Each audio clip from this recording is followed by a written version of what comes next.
Zach Sobotka ends up second. One more lap tonight in that Sportsman race, and he may have had himself a victory tonight. Is that about right, Zach? I mean, one more lap that would have made it a lot closer. Had to restart third on that last restart with 6 to go, and 16 car. She was fast. She was good tonight, wasn't she? Yeah. So I had to battle a couple laps to get by her. Then by the time I got by her, Ryan was just a little too far away for me. Okay. It was a close finish. I tried everything I could those last 4 or 5 laps. But he was fast. He's been struggling a little bit this year so far. So have we. So it's good. Yeah. For him to get the win. Slick racetrack, huh? Yep. Yeah. We liked it when it's slick like that. This was almost a midsummer track tonight, wasn't it? Yeah. It was.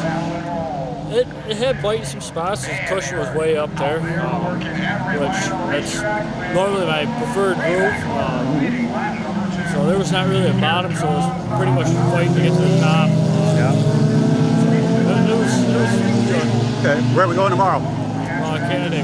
Okay. Of course, there could be some rain in the area. Do we have a backup plan, or if they rain out, are you just going to take a night off? Oh, probably just take the night off, maybe do a little bit more work on the shop.